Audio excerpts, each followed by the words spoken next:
Hello there, and welcome to the Sleepy Science Channel. Tonight, we're going to wander back through the mists of time to a land that looks nothing like the one we know today, a time when vast forests stretched across the earth, and the ground shook beneath the steps of the largest creatures the world has ever known. This is the lost world of the dinosaurs. They were more than just giants with teeth and claws. They came in every size and shape imaginable, from creatures no bigger than a cat to titans that dwarfed buildings. Some glided through the trees, others thundered across the ground. They were the rulers of Earth for over 160 million years, far longer than humans have even existed. And even though they are gone, traces of them remain all around us. The bones we uncover, the feathers locked in amber, the faint imprint of a footprint left in mud that hardened into stone. And, of course, every bird alive today can trace their roots to these remarkable creatures. If you enjoy these gentle journeys, you can like and subscribe, or simply share a thought down in the comments. It helps others find their way here too, one sleepy soul at a time. But for now, settle in, get comfortable, and allow yourself to drift as we explore the lost world of the dinosaurs. Let's begin. Dinosaurs were never really lizards. The very word dinosaur comes from the Greek words dinos and sauros, meaning terrible lizard. But in truth, dinosaurs weren't lizards at all. When the name was coined in the mid-19th century, scientists didn't yet understand how unique these creatures were. They simply saw bones of immense reptiles and imagined gigantic versions of modern lizards. But as fossil evidence grew, it became clear that dinosaurs belonged to their own extraordinary branch of life. Unlike lizards, their limbs were held straight beneath their bodies, giving them a powerful, upright posture for movement. Their hips, their breathing systems, and even their growth rates were distinct from the reptiles we know today. In fact, dinosaurs are more closely related to birds than to lizards. The name terrible lizard stuck, but the creatures it describes were far stranger, more diverse, and more astonishing than anyone first guessed. Dinosaurs ruled Earth for over 160 million years. It is almost impossible for the human mind to truly grasp just how long dinosaurs flourished. Our own species has only existed for a few 100,000 years, and recorded history covers just a few thousand. Dinosaurs, by contrast, reigned over the Earth for more than 160 million years, a time span so vast that it stretches the imagination. Entire continents drifted and reshaped themselves while dinosaurs adapted to new worlds. Oceans rose and fell, climates shifted from lush swamps to deserts, and through it all, dinosaurs survived, diversified, and thrived. Some lived in tropical forests, some near polar regions, and some in dry savannas. The sheer longevity of their dynasty reminds us that they were not failures, not doomed experiments, but among the most successful animals ever to live. By comparison, humanity has only just arrived at the party. Some dinosaurs were smaller than chickens. When we imagine dinosaurs, we often picture towering giants, colossal predators, and long-necked sauropods that could blot out the sky. But not all dinosaurs were massive. In fact, some species were smaller than chickens. Fossils of little theropods such as Microraptor reveal creatures scarcely 2 feet long, light enough to scamper up trees or glide between branches. Some had feathers that shimmered like iridescent beetle wings, turning them into dazzling bird-like jewels of the forest. These tiny dinosaurs were agile, quick, and probably curious little hunters of insects and small prey. They show us that dinosaurs weren't just about size, they filled every niche, from towering plant eaters to delicate feathered miniatures. When you hear the word dinosaur, it may be worth remembering not only the giants, but also these small, fragile forms that once shared the earth. Proof of the incredible variety that evolution can produce. The largest dinosaurs weighed more than a Boeing 747. Imagine standing beneath a creature so massive that its sheer bulk rivals the weight of an airplane. The largest known dinosaurs, the colossal sauropods like Argentinosaurus and Patagotitan, reached weights that scientists estimate at over 70 tons. That is more than a fully loaded Boeing 747. And yet these animals were living, breathing, moving beings, not machines of metal, but creatures of bone, muscle, and sinew. Their hearts had to pump blood up necks as long as a bus. Their skeletons had to bear unimaginable weight. Their lungs used air sacs, much like birds, to efficiently fuel their massive bodies. And still, they managed to move across floodplains and forests, shaking the ground as they walked. These dinosaurs were the heaviest land animals that ever lived, and their existence shows just how far life can stretch the boundaries of what is possible. Some dinosaurs could sprint faster than an Olympic runner. Though many dinosaurs were huge and lumbering, some were built for speed. Lightweight theropods like ornithomimus had long, slender legs and stiff tails that acted like balancing rods. Fossil reconstructions suggest that some of these animals could reach speeds of over 40 miles per hour, faster than a human sprinter at the Olympic Games. Imagine herds of these sleek, ostrich-like dinosaurs dashing across ancient plains, their tails streaming behind them, their feet kicking up dust in rhythmic bursts. Speed would have been their best defense against predators, allowing them to outrun even formidable hunters. Their long strides and bird-like builds remind us that agility, not size, was sometimes the best survival tool. Just as modern gazelles or antelopes rely on speed, these nimble dinosaurs may have lived in tense balance with predators, always running just fast enough to survive another day. The tiniest dinosaur egg ever found is smaller than a quail's. Not all dinosaur eggs were massive stone-like boulders. Some were surprisingly delicate. Fossilized eggs attributed to tiny theropods reveal shells no larger than a marble, smaller than the eggs laid by many modern birds. These miniature treasures remind us that dinosaurs, like all animals, began life in fragile beginnings. Imagine a nest tucked in soft earth, lined with vegetation, holding a clutch of tiny speckled eggs. From these would hatch feathered young no bigger than your hand, their survival uncertain in a world of predators. These eggs show that dinosaurs, even the mightiest, had vulnerable starts. Fossils sometimes preserve entire nests, frozen in stone, with embryos curled inside. Each tiny egg is a time capsule, carrying a story from millions of years ago, a reminder that even the most powerful creatures on Earth began their journey in something small, delicate, and astonishingly fragile. The biggest dinosaur eggs were larger than a basketball. On the opposite end of the scale, some dinosaur eggs reached extraordinary sizes. The eggs of giant sauropods could measure more than a foot in length, easily larger than a basketball. Imagine stumbling across a nest filled with these enormous shells, half buried in ancient sands. Each one contained a creature destined to grow into a titan stretching more than 100 feet long. Yet even these giant eggs were small compared to the adults they would become. Scientists believe that sauropods laid many eggs at once, spreading their chances of survival, because most hatchlings were vulnerable.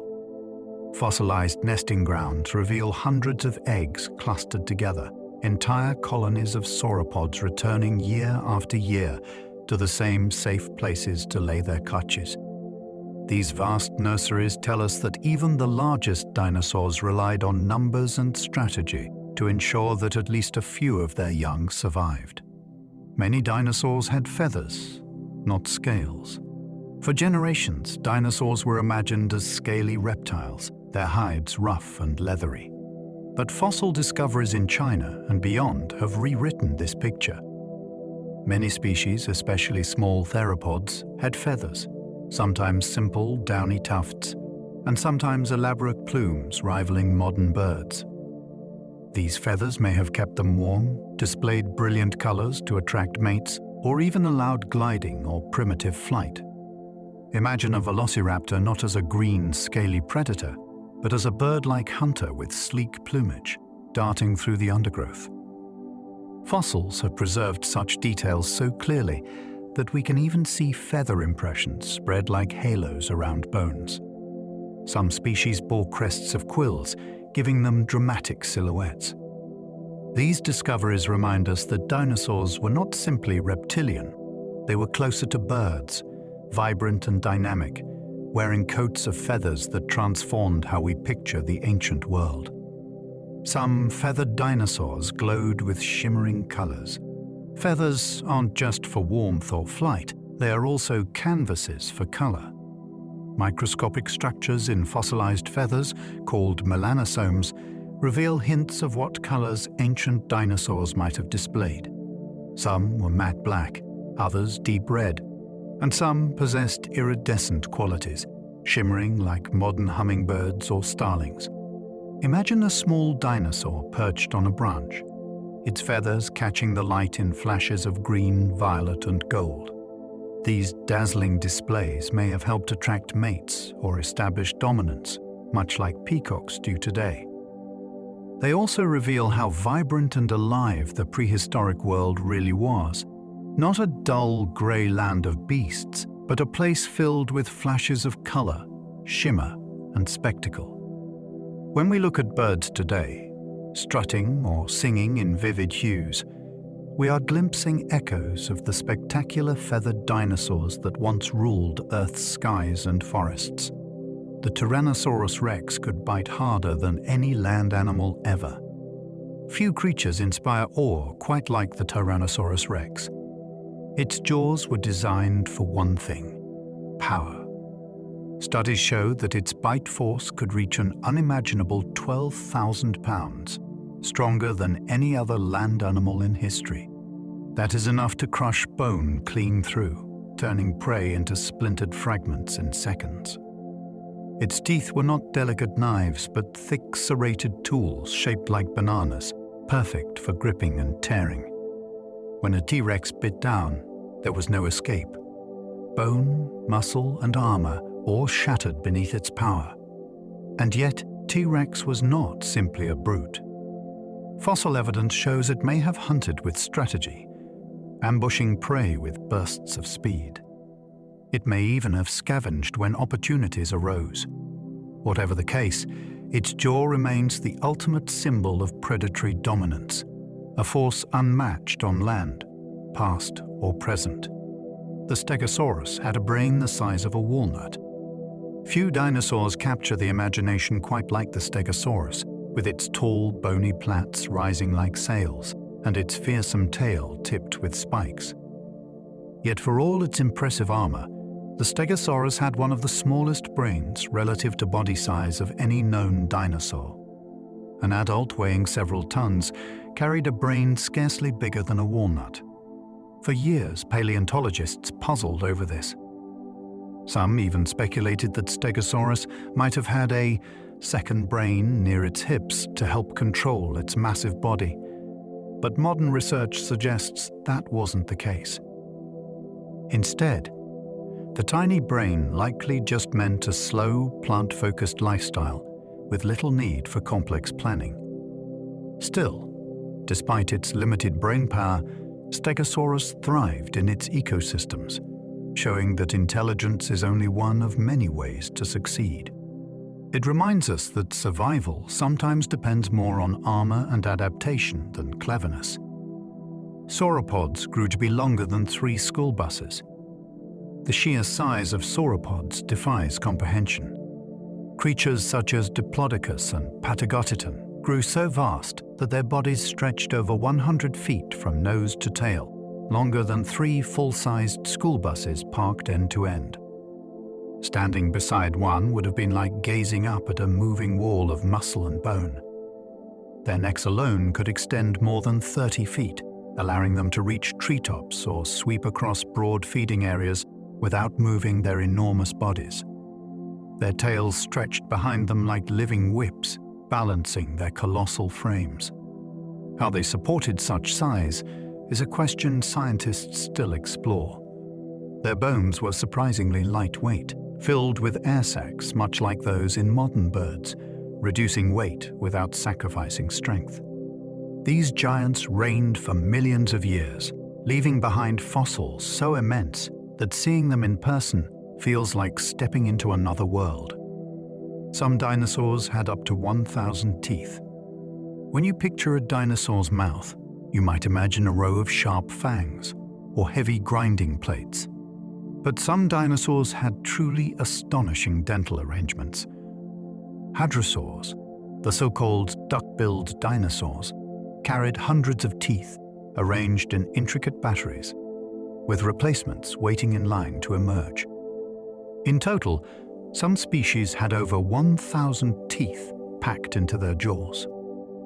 These were not just for show. They formed one of the most advanced chewing systems ever seen in a reptile, allowing hadrosaurs to grind through tough vegetation with efficiency rivaling that of modern mammals.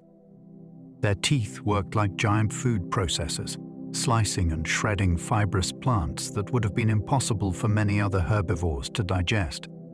Even more remarkable, these teeth were continually replaced, so the dinosaurs never ran out of fresh grinding surfaces. Their dental power helped them flourish across continents, proving that in evolution, teeth can be as mighty as claws. Triceratops' horns could be over 3 feet long. The Triceratops is one of the most recognizable dinosaurs, with its massive frill and 3 distinctive horns. Those horns were not just decoration.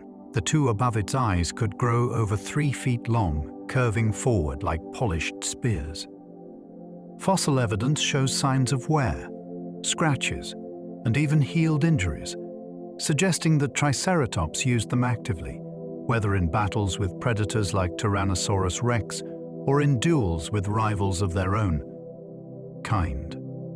Imagine herds of these great creatures, their horns locking in displays of dominance, or mothers lowering their heads to shield calves from danger. Combined with their wide frills, the horns may also have been used for visual communication, signaling age, health, or readiness to mate. Elegant yet deadly, they turned Triceratops into both an armored guardian and a living display of power. Ankylosaurs carried armor so strong it could resist a T-Rex bite. The ankylosaurs were living tanks. Their bodies were covered in thick, bony plates fused into their skin, forming a shield strong enough to withstand ferocious attacks. Some plates even bore ridges and spikes, adding extra deterrence. Their armor was so tough that even the bone-crushing bite of a Tyrannosaurus rex may have struggled to break through. Fossilized ankylosaurs sometimes show healed bite marks, proof that they survived predator encounters that would have killed less protected animals. As if that weren't enough, many species also wielded heavy tail clubs, solid masses of bone that could swing with devastating force. A single blow could shatter bone, even crippling a predator. These features made ankylosaurs nearly impregnable, slow-moving fortresses of the late Cretaceous. In the dangerous arms race of predator and prey, ankylosaurs remind us that defense can be as awe-inspiring as offense. Some dinosaurs had tails tipped with deadly clubs. But the back end of many ankylosaurs swung one of the most extraordinary weapons nature ever devised, the tail club. Built from fused vertebrae and dense bone, these clubs could weigh several dozen pounds and were swung with the power of living wrecking balls. Imagine a predator approaching, jaws open, only to be met with a bone-cracking strike to the leg. A direct hit could break bones, leaving even mighty hunters crippled. Fossil evidence shows that these clubs evolved late in ankylosaur history, suggesting an escalation in the evolutionary battle between predators and prey. They turned slow, armored herbivores into creatures not just protected but armed, capable of fighting back against even the deadliest attackers. In the world of dinosaurs, the tail club was one of evolution's most dramatic inventions. Part shield, part hammer, part warning to anyone daring enough to come too close. Others had tails tipped with whip-like spikes. While ankylosaurs carried heavy clubs, other dinosaurs wielded very different weapons. The Stegosaurus, with its distinctive row of plates along its back, ended its tail with a set of long, sharp spikes, often 4 in number. Paleontologists call this weapon a thanatomizer, a playful name coined in a cartoon but now used in scientific papers. These spikes could reach several feet in length, and fossil evidence shows they were sometimes broken or damaged, proof they were used in combat. Picture a Stegosaurus swinging its muscular tail in wide arcs, the spikes cutting through the air like spears. Predators foolish enough to come close risked impalement. Combined with its size and armor-like plates, the spiked tail made Stegosaurus a formidable opponent despite its small brain. It's a vivid reminder that dinosaurs evolved an astonishing range of defenses, from heavy armor to lightning-fast weapons. Certain species could grow new teeth throughout their lives. Unlike humans, who grow only 2 sets of teeth, many dinosaurs replaced theirs constantly, ensuring they never ran out of tools for feeding. Predators like Tyrannosaurus rex would wear down teeth with their bone-crunching diets, but new ones were always forming in the jaw, ready to push forward and replace the old. Some species grew a fresh tooth every few weeks.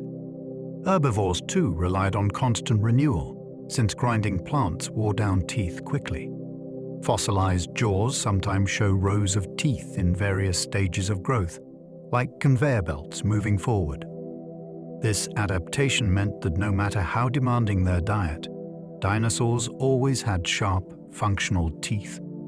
It's a feature still seen in reptiles like crocodiles today, linking them to their distant cousins of the past. For dinosaurs, teeth were renewable tools, as essential to survival as claws or armor. The velociraptor was only about the size of a turkey. Hollywood gave Velociraptor an image of a large, terrifying pack hunter, but the reality was rather different. True velociraptors were about the size of turkeys, weighing maybe 15 to 20 pounds. They were feathered, bird-like, and far smaller than the movie monsters many imagine.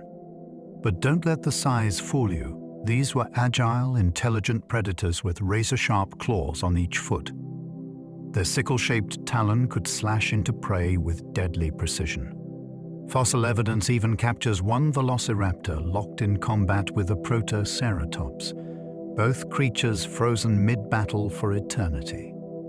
Though small, velociraptors hunted with cunning and agility, relying on speed and sharpness rather than brute force. In their ecosystems, they were deadly enough, striking at small prey or scavenging when opportunities arose.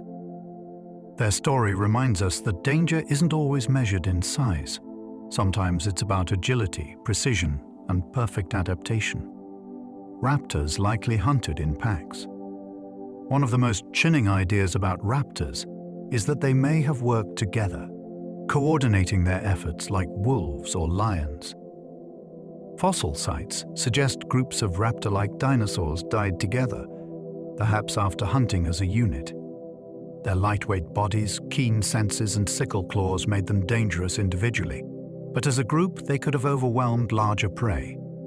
Imagine a pack of swift, feathered hunters fanning out across a clearing, some driving prey forward while others dart in from the sides. It is a haunting picture, one that may have played out countless times in the late Cretaceous. Whether Velociraptor specifically hunted this way remains debated, but related species like Deinonychus show strong evidence of cooperative behavior. If true, these dinosaurs were not only deadly in form, but sophisticated in strategy, proving that intelligence and teamwork were as important in prehistory as they are today. Some dinosaurs had hollow bones, like modern birds. When paleontologists first uncovered the long neck bones of sauropods and the light frames of theropods, they were struck by their construction. The bones weren't solid like ours, but hollow, reinforced with thin walls and air spaces. This might sound fragile, but it was a brilliant adaptation. Hollow bones were strong enough to bear enormous weight, yet light enough to reduce the strain of carrying huge bodies or running swiftly. They also tied into complex respiratory systems that allowed air to flow efficiently. Today, birds share the same adaptation, their hollow bones helping them stay light for flight. This connection reinforces the deep link between dinosaurs and modern birds, showing that some of the most extraordinary adaptations of prehistory still live on in sparrows, eagles, and pigeons. The bones of dinosaurs were not just bones, they were architectural marvels of strength and efficiency. Birds are technically living dinosaurs. Perhaps the most astonishing truth about dinosaurs is that they never really vanished. Every bird alive today, from the tiny hummingbird to the mighty ostrich, is a direct descendant of theropod dinosaurs. That means dinosaurs are still with us, flying in the skies, hopping along sidewalks, or singing outside your window. The link is not metaphorical but biological. Feathers, hollow bones, brooding behavior, even wishbones all trace back to dinosaur ancestors. When you look at a chicken scratching in the dirt, you are watching a modern dinosaur. This revelation has transformed our understanding of extinction. Dinosaurs didn't completely disappear at the end of the Cretaceous, they simply changed, adapted, and took wing. Knowing this makes the modern world feel richer, alive with echoes of a prehistoric age. The next time you see a bird, you are seeing a living piece of deep time. The Archaeopteryx was the first known bird-like dinosaur. In the 19th century, a fossil was unearthed in Germany that seemed to straddle two worlds. Called Archaeopteryx, it had the teeth, claws, and long tail of a dinosaur, but also feathers and wings like a bird. It was a stunning discovery, a transitional creature that offered a glimpse of how flight may have evolved. Archaeopteryx likely glided among the trees, perhaps flapping short bursts, but not yet capable of sustained flight. Its feathers show exquisite detail, with patterns that reveal both function and beauty. For decades, it was the symbol of evolution in action, proof that traits could transform over time to produce entirely new ways of living. Today, it remains one of the most famous fossils ever found, a bridge between the age of dinosaurs and the world of birds. Looking at it feels like peering into evolution's workshop. Dinosaurs were warm-blooded, not cold-blooded. For years, dinosaurs were portrayed as sluggish, cold-blooded reptiles, basking in the sun for warmth like modern lizards. But mounting evidence suggests many were warm-blooded, with metabolisms closer to birds and mammals than reptiles. Growth rings in bones, isotopic analysis, and the presence of feathers all point to creatures capable of maintaining steady internal temperatures. This would have given them the energy to be active hunters, long-distance walkers, and attentive parents. Imagine herds of warm-blooded dinosaurs migrating across vast landscapes, their bodies generating heat to keep them moving through changing climates. This shift in understanding transforms our vision of the prehistoric world, not a land of sluggish beasts, but a dynamic, bustling ecosystem of active, thriving animals. Dinosaurs weren't just enormous, they were energetic, warm, and alive in ways we once never imagined. Some dinosaurs had built-in air sacs to breathe more efficiently. Breathing at the scale of a giant sauropod is no simple task. To move enough oxygen through their bodies, many dinosaurs had evolved systems of air sacs connected to their lungs, much like modern birds. These sacs allowed air to flow in one direction, ensuring a constant supply of fresh oxygen rather than the in and out system humans rely on. This adaptation gave them incredible efficiency, fueling both colossal size in sauropods and high activity in smaller theropods. Fossilized bones with hollow chambers reveal where these sacs once rested. Picture a sauropod inhaling, its enormous lungs supported by vast airways, allowing it to process the air of its world with remarkable precision. This system helped them thrive in climates with different oxygen levels than today, a secret respiratory advantage written in their very bones. Diplodocus could whip its tail at the speed of sound. The tail of a diplodocus wasn't just long, it was a flexible, whip-like structure that may have reached incredible speeds. Some scientists believe it could be snapped with enough force to break the sound barrier, producing a small sonic boom. If true, it would have been one of the loudest sounds generated by any land animal in history. Whether this ability was used for defense, communication, or courtship is still debated, but the idea of herds of diplodocus cracking their tails across prehistoric plains is breathtaking. The whiptail could also have served as a deterrent, startling predators or signaling dominance within the herd. Even if not every theory proves correct, the sheer potential written into the anatomy of Diplodocus shows how nature experimented with extraordinary adaptations.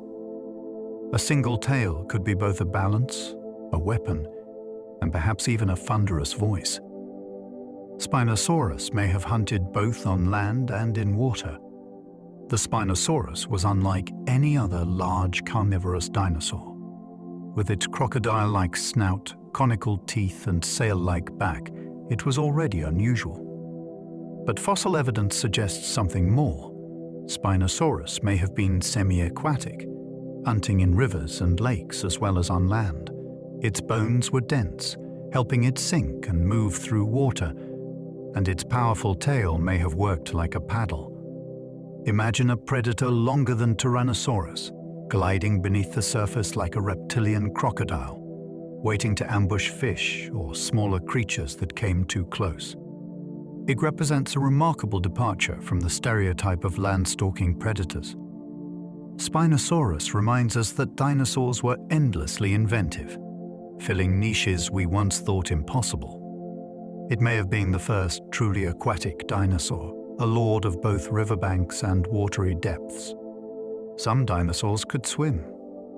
For a long time, dinosaurs were imagined as strictly land-based creatures, but fossils and trackways reveal that many species were capable swimmers. Footprints preserved in ancient riverbeds show dinosaurs paddling with steady strokes, their claws scratching the bottom before pushing off into deeper waters. Even large theropods like T-Rex may have been able to cross rivers, their buoyant bodies keeping them afloat, while their strong legs propelled them forward. Smaller species likely darted through lakes or ponds, chasing fish or escaping predators. Being able to swim would have been an essential survival skill in a world where rivers crisscrossed continents and floodplains often changed with the seasons. Far from being awkward land giants, dinosaurs were versatile, capable of navigating not just land but water, broadening their reach into nearly every environment Earth had to offer. Others may have glided between trees like flying squirrels. Some small, feathered dinosaurs may have taken to the skies in a way that wasn't quite flying, but more than simply leaping. Fossils of creatures such as Yi-Chi reveal elongated fingers supporting membranous wings, suggesting that these animals could glide between trees much like flying squirrels today. Others, with feathered limbs, may have spread their arms and legs wide to catch air currents, drifting gracefully from branch to branch. These experiments in flight show the incredible variety of evolutionary paths dinosaurs explored before true powered flight emerged in birds. Imagine a forest canopy alive with tiny gliders, their feathers shimmering as they coasted silently between trees. It paints a picture of prehistoric skies not as empty spaces but as buzzing, dynamic worlds where dinosaurs tested the very first blueprints of flight. Pterosaurs weren't dinosaurs, but they lived alongside them.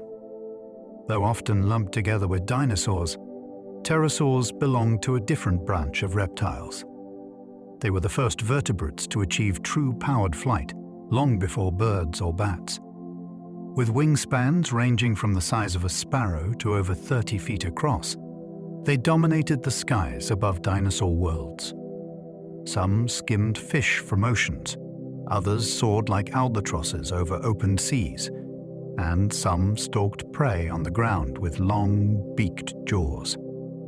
Pterosaurs evolved alongside dinosaurs, sharing their ecosystems for over 150 million years. They were not dinosaurs, but they were part of the same grand stage, filling the skies while dinosaurs ruled the land. Together they created a world alive with motion, power, and diversity. The skies of the Mesozoic were not empty. They were filled with the wing beats of extraordinary creatures. Some dinosaurs could lay clutches of dozens of eggs at once. When we imagine a dinosaur nest, it's easy to picture a few giant eggs nestled in the sand. But some dinosaurs laid clutches of dozens of eggs at a time, turning their nesting sites into true hatchling factories. Sauropods, for example, are believed to have laid vast numbers of eggs to increase the odds that at least a few young would survive the dangers of their world. Fossilized nesting grounds reveal clusters of eggs spread across wide areas, suggesting that herds returned year after year to the same spots, much like sea turtles today. These communal nesting sites must have been alive with activity, females carefully laying eggs, hatchlings breaking free of shells, and predators waiting nearby for an easy meal. The strategy of laying many eggs at once reveals the precarious balance of survival. For dinosaurs, ensuring the future often meant producing life on a massive scale. Baby dinosaurs sometimes stayed in nests for months. Some dinosaurs weren't ready to wander the world right after hatching. Fossil evidence suggests that certain species, like hadrosaurs, kept their young in nests for weeks or even months. These fragile babies relied on protection and care, perhaps from one or both parents. Impressions of tiny bones show growth stages that couldn't have supported independent life, hinting that they stayed close to the safety of home. Imagine a nest filled with downy hatchlings, chirping softly while a mother or father guarded nearby. Parents may have brought food, shaded the nest from heat, or defended against predators. This behavior, so bird-like, underscores the evolutionary link between dinosaurs and modern birds. It also paints a tender picture of prehistory, where even colossal creatures invested time and energy into nurturing their young. Far from being cold, unfeeling reptiles, dinosaurs may have lived in family groups filled with care and cooperation. Fossilized dinosaur tracks show herds moving together. Sometimes the most revealing fossils aren't bones at all, but footprints. Vast fossilized trackways show dozens, even hundreds, of dinosaurs walking together in the same direction. These traces suggest that many species, including sauropods and hadrosaurs, traveled in herds much like modern elephants or wildebeest. Walking in groups would have provided protection, with the strongest adults on the outside and young sheltered in the center. The tracks also show pace and rhythm, some animals strolling side by side, others speeding up or slowing down. In some cases, tracks of predators appear alongside those of herbivores, a snapshot of ancient life and death unfolding in stone. These pathways tell us about social behavior in ways bones cannot. They reveal that dinosaurs weren't solitary wanderers, but often lived as part of complex communities, moving across landscapes together in dynamic, ever-shifting herds. Some dinosaurs may have migrated hundreds of miles seasonally. Migration is one of nature's most astonishing behaviors, and dinosaurs may have been masters of it. Fossil evidence suggests that some species traveled enormous distances to follow food and favorable climates. For instance, trackways in North America hint at herds of hadrosaurs moving seasonally, perhaps hundreds of miles at a time. Isotope studies of fossilized teeth support the idea, showing chemical signatures that match water sources far apart. Imagine vast lines of dinosaurs marching across floodplains, mothers guiding young, predators shadowing the herds, and ancient skies filled with pterosaurs soaring overhead. Seasonal migrations would have carried them through changing environments, from lush forests to open plains, ensuring survival during harsh times. Just as modern caribou and wildebeest still undertake epic migrations today, dinosaurs may have been following similar ancient patterns, driven by instinct to chase abundance across continents. Dinosaurs lived on every continent, even Antarctica. Dinosaurs were truly global creatures. Fossils have been found on every continent, from North America to Asia, from Africa to Antarctica. During the Mesozoic era, the continents were arranged differently, often joined together in vast land masses that made migration easier.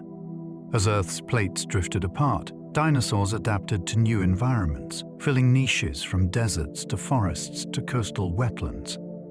The discovery of fossils in Antarctica is especially striking. Though it's frozen today, Antarctica once supported forests, rivers, and dinosaurs. The presence of these creatures on all 7 continents shows just how adaptable they were. No matter the climate or geography, dinosaurs found ways to thrive. This global spread explains their incredible diversity, with unique species evolving in different regions. From the icy poles to the equator, dinosaurs left their footprints everywhere. A true planetary dynasty that spanned more of Earth than any other group of land animals. Antarctica once had forests full of dinosaurs. It's hard to imagine Antarctica without its icy deserts and glaciers. Yet during the age of dinosaurs, the southernmost continent was a green and fertile place, covered in forests. Fossilized wood, leaves, and dinosaur bones reveal a land that was once warm enough to sustain lush plant life. Sauropods, theropods, and ornithopods all left their mark here. Long summer days bathed the forests in endless light, while winter plunged them into months of darkness. Dinosaurs in Antarctica had to adapt to these extreme cycles, perhaps growing thick coats of feathers or storing energy to survive long winters. These polar dinosaurs remind us how different Earth's climate once was. Imagine towering conifers stretching across the Antarctic landscape, herds of dinosaurs weaving among the trees, and the air rich with the scents of vegetation. It's a vision of Antarctica almost impossible to believe, but written in stone for us to discover. Dinosaurs once lived above the Arctic Circle. Just as Antarctica hosted dinosaurs, so too did the far north. Fossils discovered in Alaska and other Arctic regions show that dinosaurs once roamed near the North Pole. These hardy creatures endured long winters with little sunlight, relying on adaptations to survive in near-freezing conditions. Tracks and bones suggest herds of hadrosaurs lived there year-round, not merely migrating in for summer. Imagine the sight: herds of dinosaurs foraging among stunted trees, snow crunching beneath their feet, steam rising from their warm-blooded bodies into the icy air. Predators, too, lived in these environments, hunting in a land where darkness lasted for months. These Arctic dinosaurs demonstrate the astonishing versatility of the group. They were not limited to warm, tropical climates, but could endure and even flourish at the very edges of Earth's habitable zones. Their resilience is one reason they thrived for so long. Some dinosaurs could survive months of darkness during polar winters. In the polar regions of the Mesozoic, winters brought months of darkness. Yet dinosaurs found ways to cope. Fossils suggest some had keen night vision, with large eyes adapted for low light. Others may have relied on social behaviors, huddling together for warmth and protection, much like penguins today. Their warm-blooded physiology would have given them an advantage over cold-blooded reptiles, allowing them to stay active even in freezing conditions. Hatchlings may have been born during the endless daylight of summer, giving them time to grow strong before the long night set in. Imagine a herd of feathered herbivores, slowly moving through a shadowed forest, glowing starlight above, predators lurking unseen in the gloom. These adaptations reveal a world far more complex than we once imagined, with dinosaurs thriving not just in the bright tropics, but in the long, cold darkness of ancient polar winters. Hadrosaurs are called duck-billed dinosaurs. Among the most distinctive dinosaurs were the hadrosaurs, nicknamed duck-billed dinosaurs for their broad, flat snouts. Their jaws were marvels of engineering, packed with hundreds of teeth arranged in rows that worked like grinding machines. With their bills, they could crop plants efficiently, stripping leaves or slicing stems, then chew them with remarkable precision. Some species grew to more than 30 feet long and lived in large herds, grazing much like today's bison or wildebeest. Their fossils are among the most common dinosaur remains, suggesting they were highly successful and widespread. But their duck-billed faces weren't just for eating. Many species also sported elaborate crests or hollow skull extensions, turning them into some of the most visually striking dinosaurs. The nickname duck-billed might sound whimsical, but it hides the reality. These were among the most advanced and ecologically important herbivores of their time.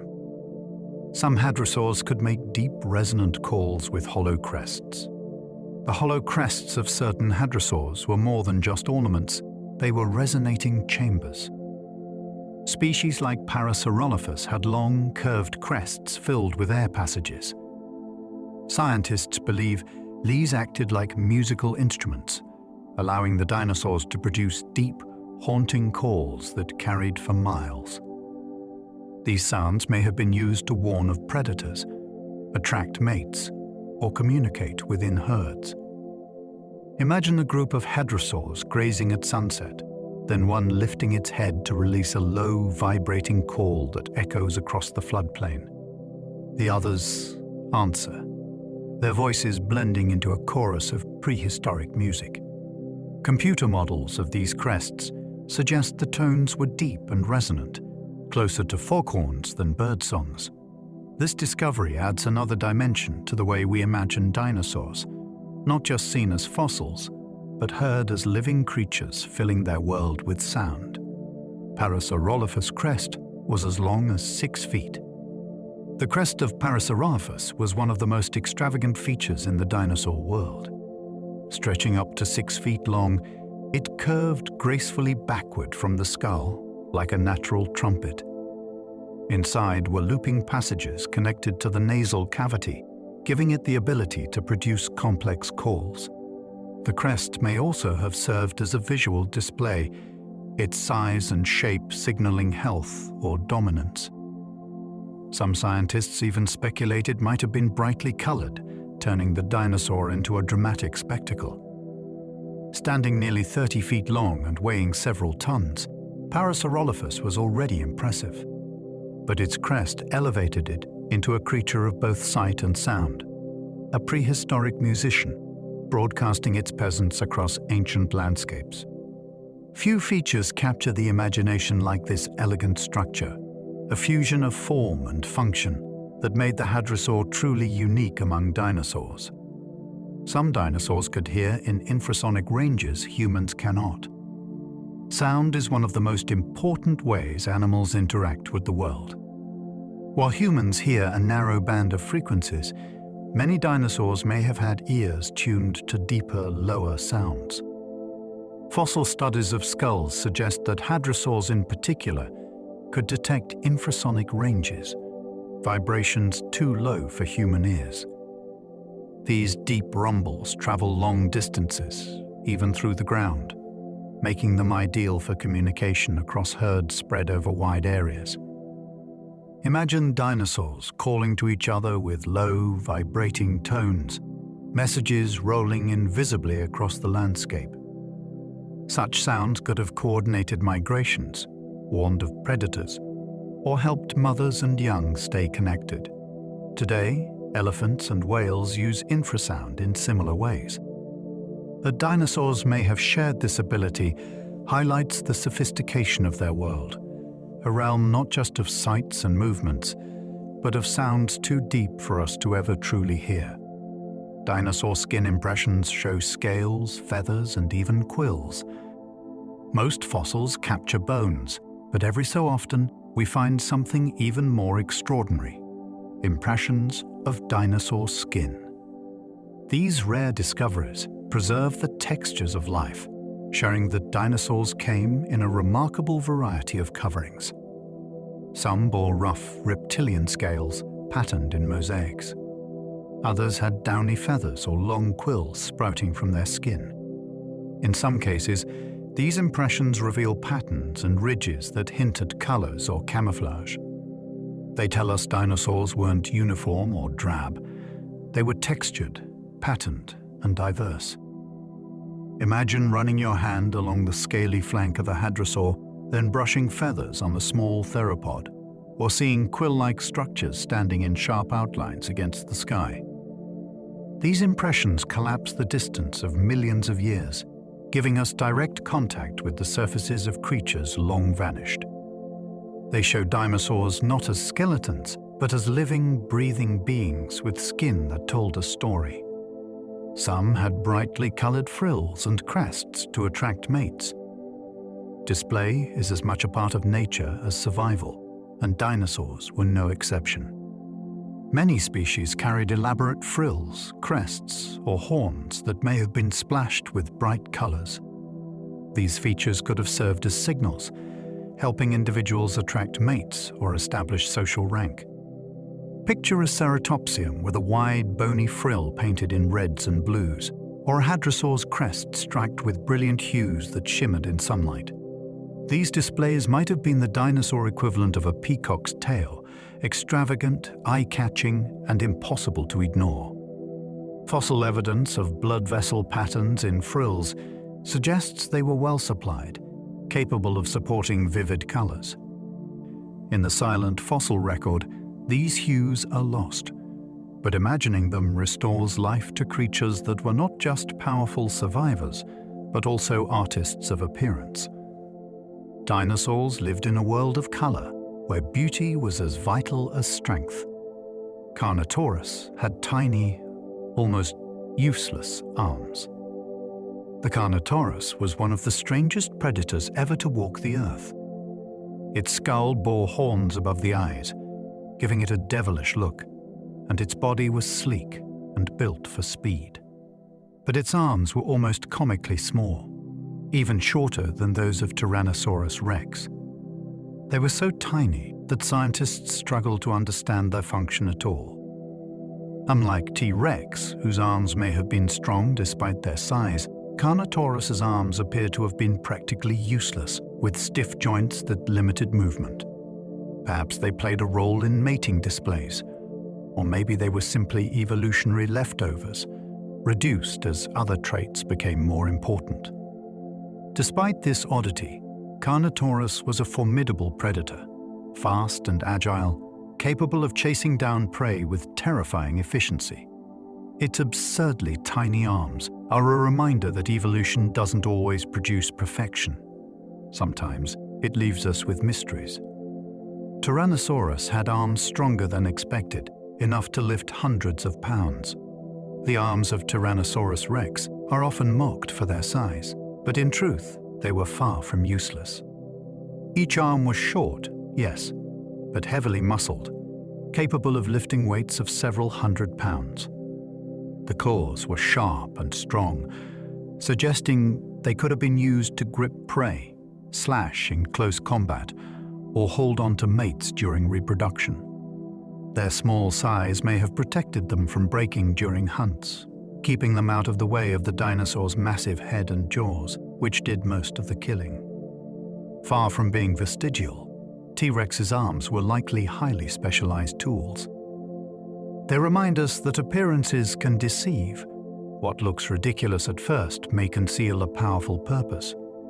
The arms of Tyrannosaurus, like much of its body, were built for survival in ways we are only beginning to fully understand.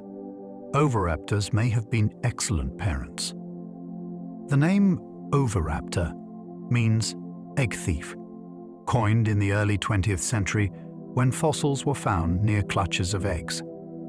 Scientists assumed the dinosaur was stealing them, but later discoveries revealed something far different. The oviraptor was not stealing eggs, but brooding over its own. Fossils have been found with adults preserved in protective postures, wings spread across nests to shield their young, just like modern birds.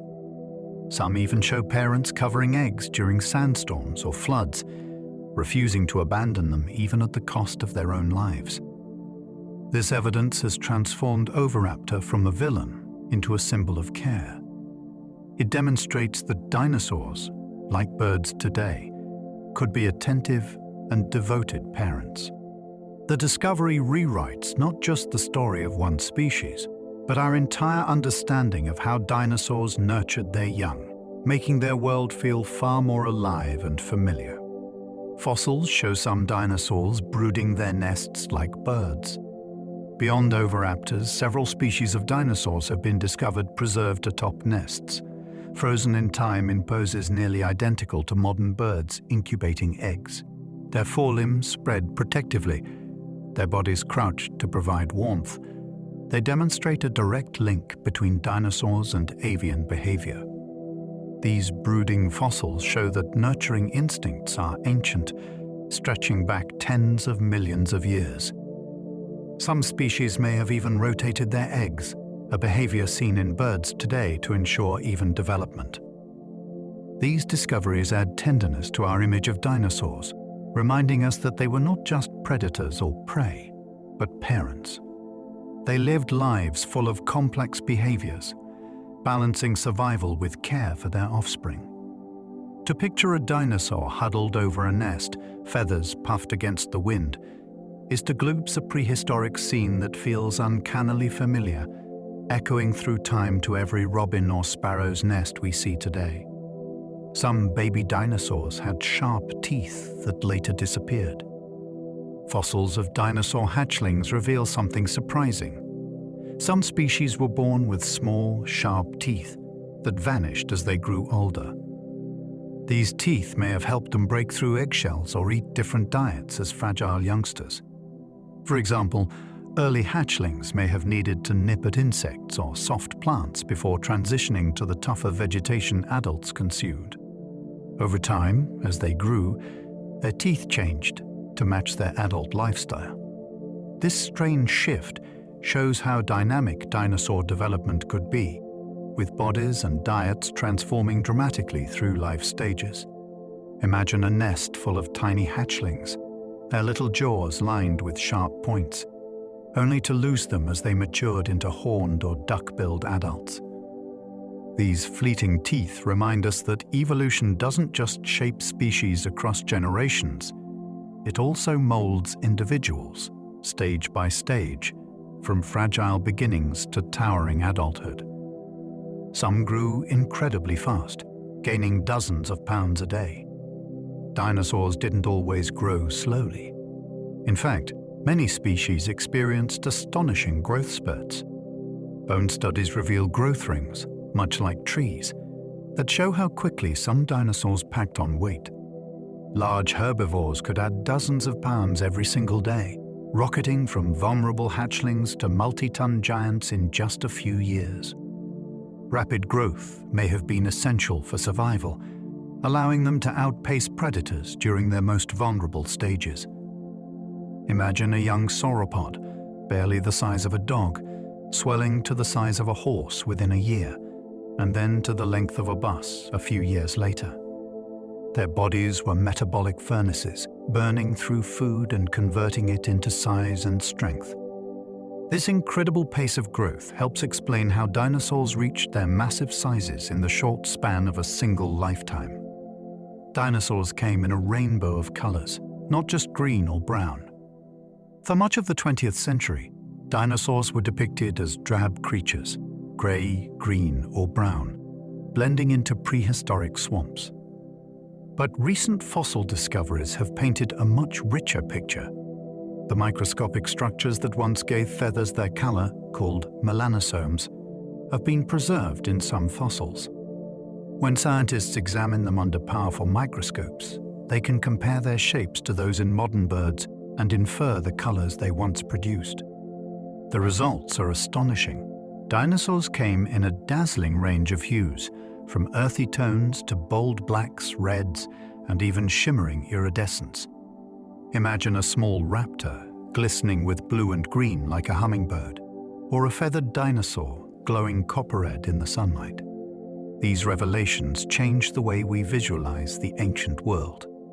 It wasn't a land of dull-colored beasts, but a vibrant, rainbow-filled planet alive with brilliant displays of feathers, scales, and patterns.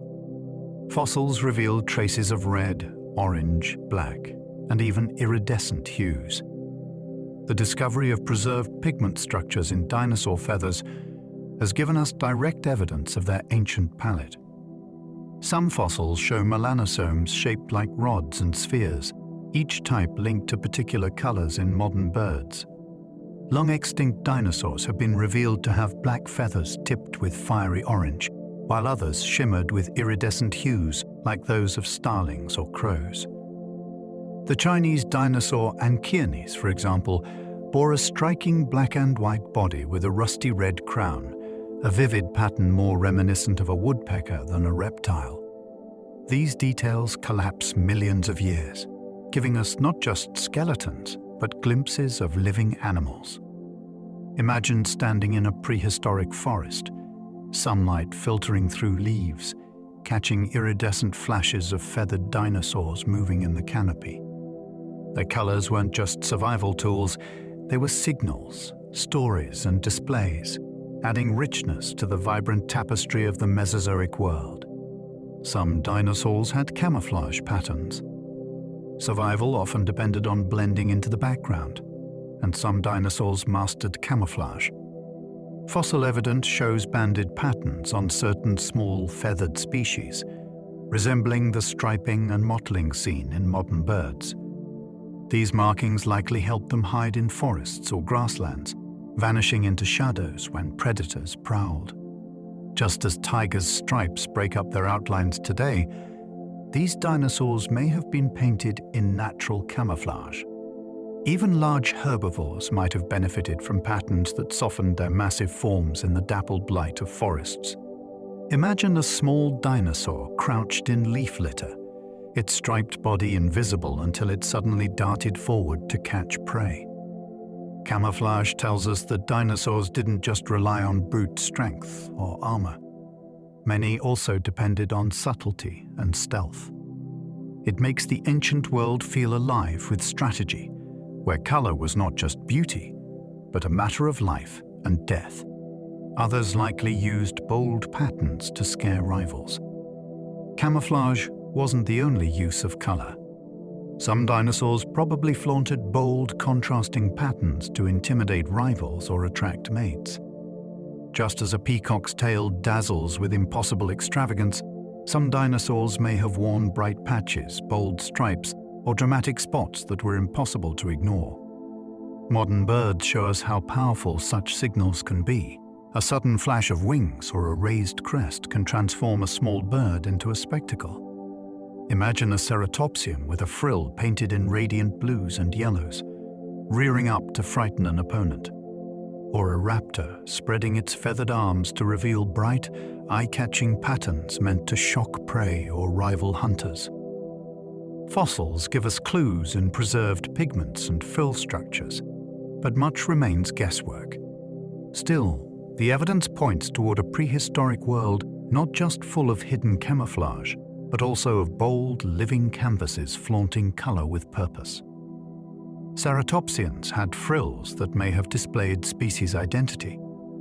Ceratopsians, the horned dinosaurs like Triceratops, were crowned with vast bony frills that extended from the back of their skulls. While these frills may have offered some defense, many were extravagantly shaped and riddled with openings, making them less effective as shields. Instead, scientists believe they were visual displays, possibly used to signal identity, maturity, or health. Different ceratopsian species bore unique frill shapes, some with scalloped edges, others with elaborate horns or spikes. Imagine herds of ceratopsians spread across a plain, each animal's frill flashing like a living banner, communicating who they were and what they could offer. Just as antlers or manes carry messages in animals today, frills may have been prehistoric billboards of information. These ornate structures transformed the skull into something more than bone, a social signal that shaped the lives of entire species. Pachycephalosaurs had domed skulls thicker than a baseball bat.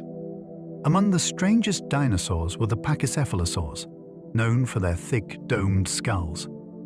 These rounded helmets of bone could be more than 10 inches thick, thicker than a baseball bat is wide. Some species carried additional knobs and spikes around the dome, turning their heads into fearsome clubs. Scientists long debated the purpose of these structures. Were they for defense against predators or something else? The leading theory is that they were used in contests between members of the same species, much like rams clash today. Imagine two pachycephalosaurs charging across a clearing, their domes crashing together with bone-shaking force. The thick bone absorbed the impact, protecting their brains while delivering dramatic displays of strength. These skulls remind us that in evolution, even the head itself can become a weapon, a tool for survival, rivalry, and spectacle. They may have head-butted each other in contests. The thick skull domes of pachycephalosaurs were almost certainly not for show alone. Fossils reveal healed injuries, depressions, and damage that suggest frequent impacts, supporting the idea that these dinosaurs head-butted one another in ritual contests. Much like mountain goats or bighorn sheep, males may have battled for dominance, territory, or the right to mate. Picture two dinosaurs squaring off, circling each other before lunging forward, their domes colliding with thunderous cracks. The sound alone would have echoed through forests, a living drumbeat of competition. Not all contests may have been violent. Some could have been displays, with head tilts and postures signaling strength without full contact. These behaviors connect them to patterns still seen in animals today, where rituals of combat and display decide social order. The fossilized scars of pachycephalosaurs give us a glimpse into a world of prehistoric rivalry and ritual. Some dinosaurs could regrow broken horns.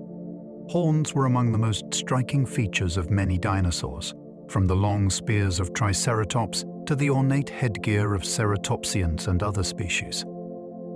But what happens when a horn breaks? Fossil evidence suggests that some dinosaurs could regenerate damaged horns, growing new tissue to repair or replace what was lost.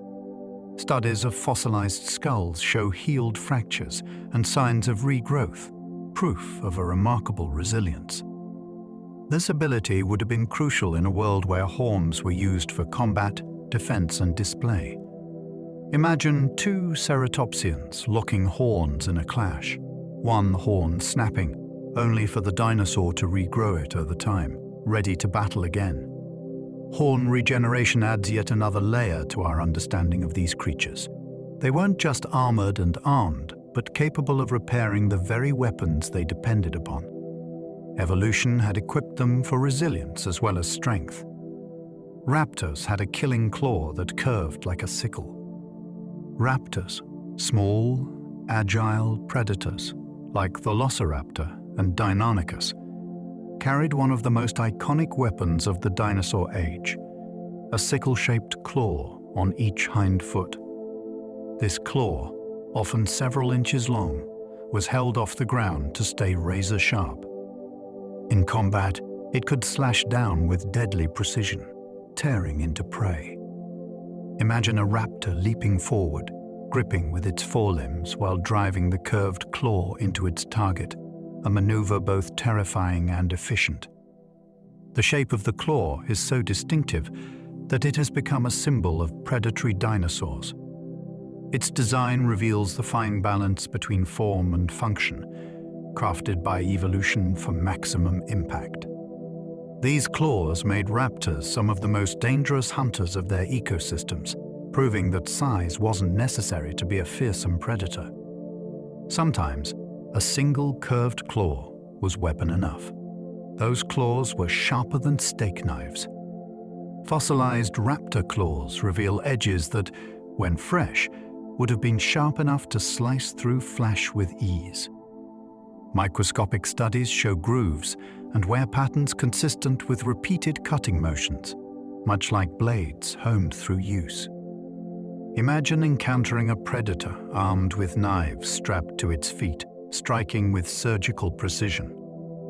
Raptors could leap and kick, delivering slashing wounds that quickly incapacitated prey. Combined with their agility and intelligence, these claws turned relatively small dinosaurs into lethal hunters. Some scientists even suggest the claws were used not just for killing, but for gripping, pinning prey, while the raptor's jaws delivered the final bite. Either way, they were devastating tools. These claws remind us that evolution can create weapons as refined and efficient as anything humans have ever forged. They were natural blades, sharper than steel knives, carried into battle millions of years before we walked the earth. The Giganotosaurus was larger than T-Rex. For decades, Tyrannosaurus rex held the crown as the largest carnivorous dinosaur. But discoveries in South America revealed a challenger, Giganotosaurus. This massive predator stretched over 40 feet long, larger than most estimates of T-Rex. Its skull alone measured more than 5 feet. Unlike the bone-crushing bite of T-Rex, Giganotosaurus relied on slicing. Its teeth were sharp and serrated, designed to tear through flesh in huge chunks. It may have hunted giant herbivores like Argentinosaurus, using its speed and size to overwhelm them. Imagine a predator longer than a bus, stalking across the plains of ancient Patagonia, jaws lined with blade-like teeth. Though it lived millions of years earlier than T-Rex, its discovery proved that giant predators evolved multiple times across the world. Giganotosaurus reminds us that T-Rex, though iconic, was not the only contender for king of the dinosaurs. The Argentinosaurus may have been the largest land animal ever.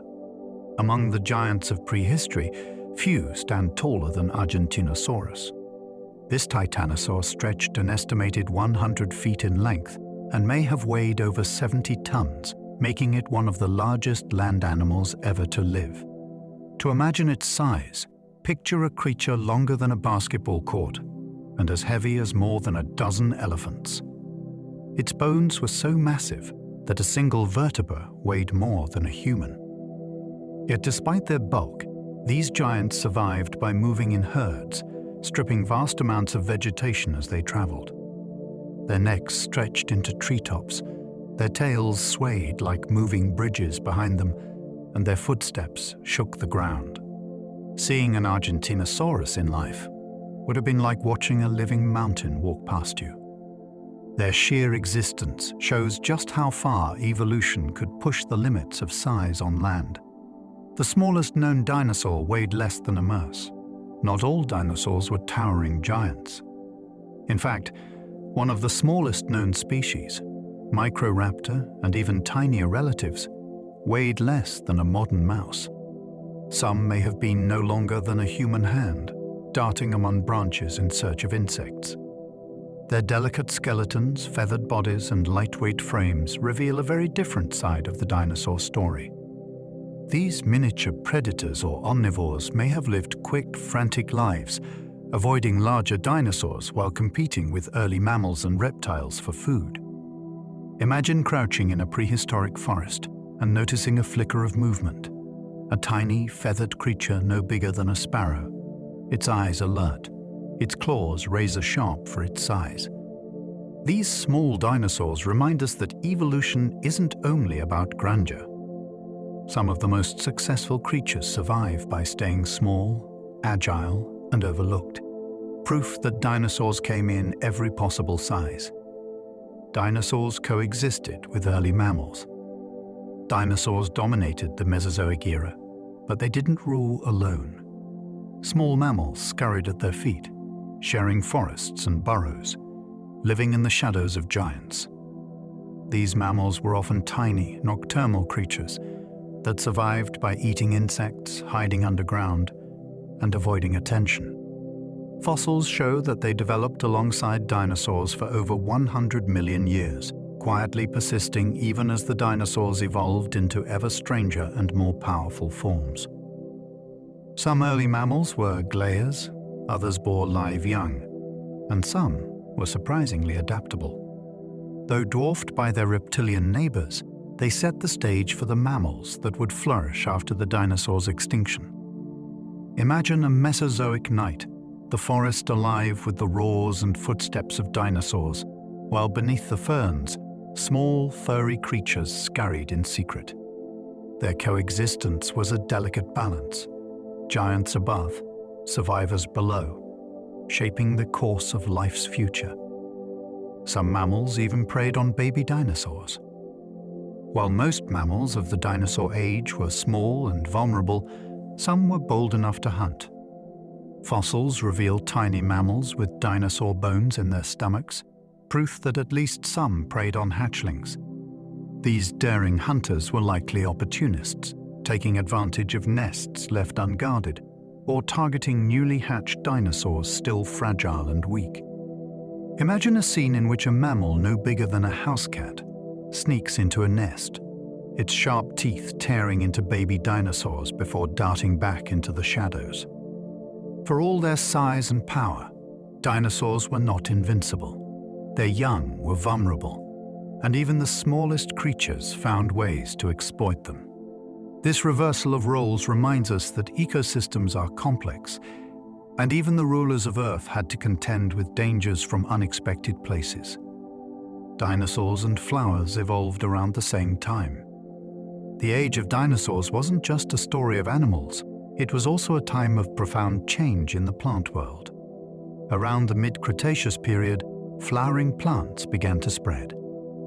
Before this, ferns, conifers, and cycads dominated the landscape.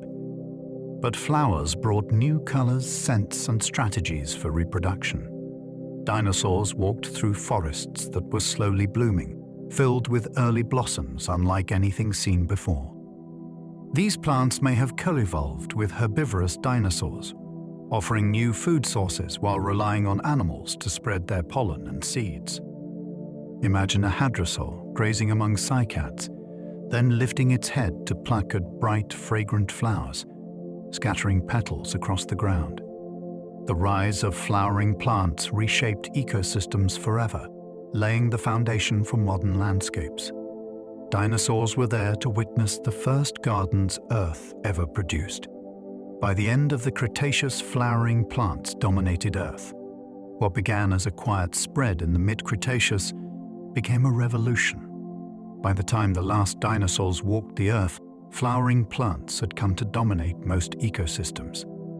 Forests and plains alike were filled with blooms, fruits, and seeds. This change transformed the diets of herbivorous dinosaurs, giving them access to new types of food. It may also have influenced the evolution of smaller dinosaurs and early birds, many of which likely played roles in pollination or seed dispersal. Imagine Cretaceous landscapes not as monotonous green jungles, but as colorful worlds filled with flowers, buzzing insects, and feeding dinosaurs. The rise of angiosperms reshaped not only plant life, but entire food chains, setting the stage for modern ecosystems long before mammals came to dominate. Dinosaurs lived in a world flowering into something new. unknowingly preparing the ground for our own age. Some dinosaurs probably pollinated plants. If flowering plants rose during the dinosaur age, it seems likely some dinosaurs helped them spread. Just as bees, birds, and bats pollinate flowers today, small feathered dinosaurs or primitive birds may have carried pollen from blossom to blossom. Fossils show that certain small species fed on nectar-like substances or fruits, behaviors that would naturally lead to pollination. Imagine a tiny, feathered dinosaur hopping through underbrush, sticking its snout into a flower, then flitting to another plant, unknowingly performing the same ecological role as a hummingbird. While we may never know all the details, the timing of flowers' rise and the presence of small, agile dinosaurs strongly suggest they worked together in shaping ecosystems. The flowers offered food, the dinosaurs, in turn, carried their pollen. It's a quiet, beautiful reminder that evolution is not just competition, but also cooperation across worlds. Dinosaurs farted enough methane to change the climate. It sounds almost humorous, but research suggests it may be true. Dinosaurs, especially the giant sauropods, may have produced enough methane through digestion to influence Earth's climate. Like cows today, plant-eating dinosaurs relied on gut bacteria to break down fibrous vegetation, producing methane as a byproduct. Given their size and numbers, the amount could have been enormous. Scientists estimate sauropod emissions may have warmed the planet by several degrees, contributing to the already hot climate of the Mesozoic. Imagine entire herds grazing across plains, the air subtly altered by the gases they released. Though comical, it highlights the profound impact living creatures can have on global systems. Dinosaurs remind us that Earth's climate has always been influenced not just by geology and atmosphere, but by the very breath, and yes, even the digestion, of the animals that call it home. Some may have helped spread seeds through their dung. Dinosaurs didn't just eat plants, they also helped spread them. Fossilized dung, called coprolites, sometimes contain seeds, showing that dinosaurs swallowed them while feeding and later deposited them far from the original plant. In this way, dinosaurs acted as gardeners of their world, carrying seeds across landscapes in their massive bodies. This process, called endozootury, still shapes ecosystems today, carried out by elephants, birds, and countless other animals. Imagine a giant sauropod lumbering across a plain, leaving behind not just footprints, but the beginnings of future forests in its droppings. The relationship between dinosaurs and plants was reciprocal. Plants fed dinosaurs, and dinosaurs gave plants a way to expand. These hidden partnerships remind us that evolution is often a story of quiet cooperation. Even the waste of the largest animals carried the seeds of new life. Fossils preserve dinosaur stomach contents. Every so often, paleontologists uncover fossils that hold more than just bones. They contain the last meals of dinosaurs, preserved for millions of years. These rare finds give us an intimate look into daily life. Some fossils show partially digested plants, revealing the types of vegetation available in prehistoric forests. Others contain fish bones, small reptiles, or even other dinosaurs, frozen mid-digestion. These snapshots are invaluable, proving not just what dinosaurs could eat, but what they actually did eat. One fossilized microraptor, for instance, contained the remains of a bird, showing its predatory habits in vivid detail.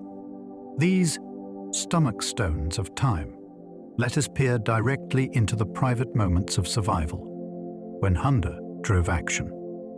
It's humbling to realize that the remains of a single meal can last for millions of years, telling stories of what life was like on a random day in the deep past. Fossilized dung is called coprolite. It might sound unglamorous, but fossilized dinosaur dung, known as coprolite, is one of the most fascinating kinds of fossils. These ancient droppings harden over time, preserving not just waste but tiny fragments of what dinosaurs ate. Seeds, bones, shells, and plant fibers sometimes remain locked inside, turning dung into a prehistoric diary of diet and ecosystem. By studying coprolites, scientists learn how food chains were structured, what kinds of plants grew in certain regions, and even how digestive systems functioned. Some coprolites are small and delicate, while others are massive, weighing dozens of pounds. The study of coprolite is a reminder that no trace of life is too humble to matter. Even waste becomes treasure when it holds information from a vanished world. Through coprolite, dinosaurs continue to share secrets they left behind in the most unexpected way. One coprolite weighed more than 40 pounds. Among the largest pieces of fossilized dung ever discovered is a specimen believed to have come from a massive predator, possibly Tyrannosaurus rex. This coprolite weighed over 40 pounds, heavier than a cinder block.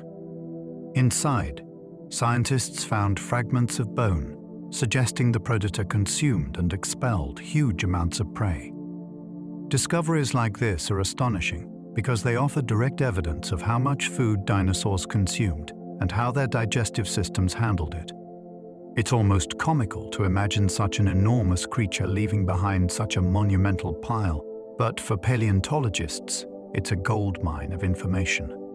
Large coprolites tell us about diet, metabolism, and even the speed of digestion. What seems humorous at first quickly becomes awe-inspiring. Even the waste of the largest dinosaurs was immense enough to become part of the fossil record, enduring through deep time as a record of life's most basic processes. Some dinosaurs swallowed stones to help grind food. Just as some modern birds swallow grit to aid digestion, certain dinosaurs gulped down smooth stones, called gastroliths, to help grind tough plant material inside their stomachs. Without chewing teeth like ours, plant-eating dinosaurs needed another way to break down fibrous leaves and stems. The stones tumbled around in their muscular stomachs, pulverizing food before it moved deeper into the digestive tract. Fossils have been found with clusters of these polished stones inside the rib cages of sauropods and other herbivores. Over time, the rocks became smooth and rounded from the constant grinding. Imagine a massive sauropod grazing on rough vegetation, then relying on a handful of swallowed stones to help process the meal. This adaptation shows how evolution often finds clever solutions with simple tools. Stones that once rolled along riverbeds became part of the machinery of digestion in some of Earth's largest animals. These stomach stones are called gastroliths. The term for these swallowed stones is gastroliths, from Greek roots meaning stomach stones. They've been found not only in dinosaurs, but also in other prehistoric reptiles, and even some marine creatures like plesiosaurs.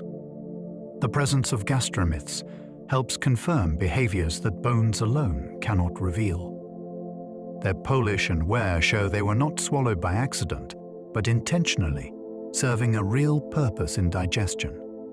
In some fossils, gastroliths are so plentiful they seem like small rock collections nestled within the skeleton.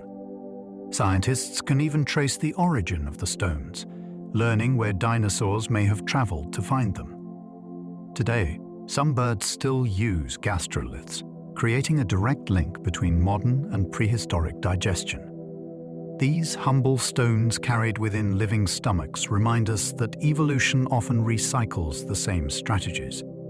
Gastroliths were nature's internal millstones, grinding life into fuel inside the bellies of giants.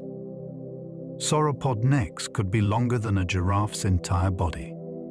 Among the sauropods, the long-necked giants, evolution created necks of staggering length.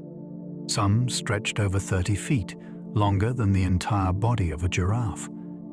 These colossal necks allowed sauropods to feed high in the trees or sweep wide areas of ground vegetation without moving their enormous bodies. The engineering involved is extraordinary. Lightweight, air-filled bones reduced weight, while strong muscles and tendons supported and moved the necks. Blood vessels would have worked hard to pump oxygenated blood to brains perched at such heights, raising questions scientists are still trying to answer. Imagine standing beneath a sauropod's head, craning your neck upward as it towers stories above you, calmly plucking leaves from treetops with movements both graceful and powerful. These immense necks transformed sauropods into living skyscrapers, redefining what it means to be large on land. Some sauropods had more than 15 vertebrae in their necks.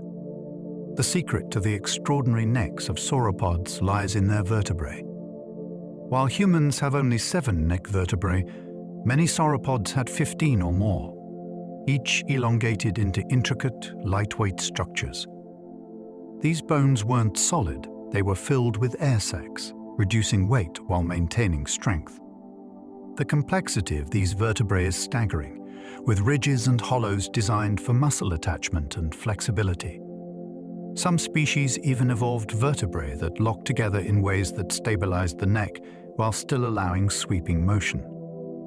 Imagine the neck of a diplodocus, each vertebra contributing to a chain so long it could stretch across a city street. The sheer number and design of these bones turned the sauropod neck into one of evolution's most remarkable experiments in size and function. It shows how nature can build unimaginable structures by repeating and extending the simplest units. Dinosaurs had skin studded with bony plates. While many sauropods were massive but relatively unarmored, titanosaurs, some of the largest land animals ever, added protection. Fossils reveal that their skin was studded with osteoderms, bony plates embedded like armor beneath the surface. These plates varied in size, from small nodules to large shields several inches across. They may have deterred predators or provided display features, catching the light as the giants moved.